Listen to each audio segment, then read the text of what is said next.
My name is Raed Gazal. The next speaker will be, the first speaker will be Bassett. Please go ahead and take the stage. Thank you. Okay, great. Yeah.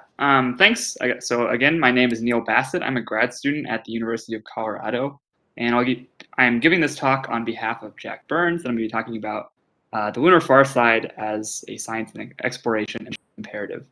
Next slide, please.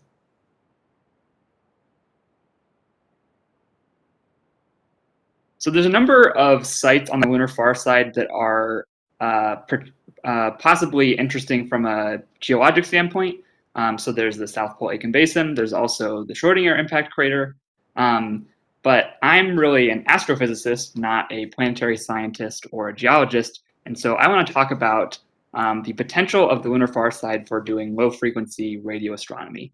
And so if you take one thing from this talk, I really want it to be that the lunar farside offers a really amazing and unique platform for doing low-frequency radio astronomy. And so that's because the farside is really the only true radio quiet location in the inner solar system.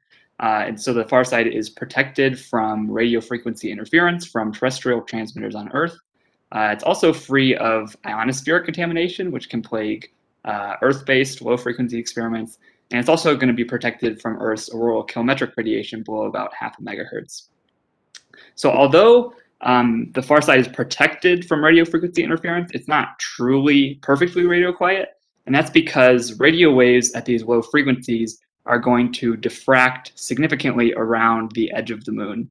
So a couple years ago, we published a paper in which we performed some electromagnetic simulations of the interaction between radio waves in the lunar environment, and specifically tried to look at how far they would diffract around the edge of the moon. So on this map you see on the right, you see 3 different contours which are marked with different levels of attenuation. So the innermost contour is 90 dB of attenuation, which corresponds to a factor of 10 to the 9. And so for a lot of these radio astronomy experiments, it's not so important the exact location or site where we do them from. Really, it's just important that you're inside a level of attenuation of RFI that's sufficient to make your observations. Next slide, please. So now I'm going to talk about a couple of specific experiments that our team is involved with. So the first is Lucy-Dapper. So this is the combination of actually 2 kind of different antennas. So the first is the Lucy experiment. So that's Lucy is composed of those 4 stacer antennas that you see sticking out of the spacecraft in the figure on the left. Lucy is led by Stuart Bale at Berkeley, and it's currently manifested for flight on a PRISM mission to the Schrodinger crater on the far side in 2025. So Lucy's primary science objective is to probe the plasma and dust environment on the lunar surface, but we're currently under discussions with the Lucy team to fly our Dapper instrument as an augmentation to Lucy. So Dapper is the square patch antenna that you see on top of the spacecraft.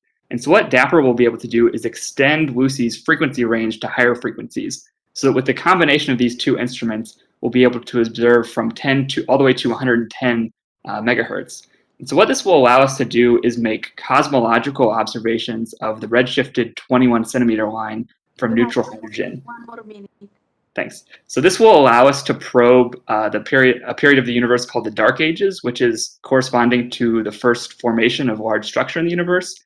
And it will also allow us to study the cosmic dawn, which is when the first astrophysical objects started to form. Next slide, please. So my final slide, I want to talk about another mission, which is kind of longer term, called Farside. So in this case, Farside is an acronym, and this is a probe class mission to lay down an array of 256 dipoles directly on the lunar surface.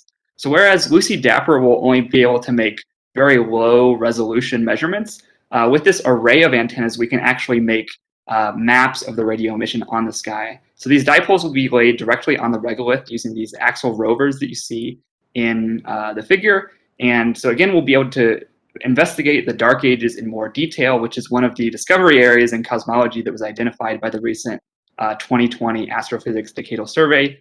We'll also be able to image radio emission from CMEs from the sun, and we can also potentially study magnetic fields of exoplanets and the role that they may play in planetary habitability. So thanks. I think that's all my time, and I'll just end there. Thanks so much. It's a great presentation.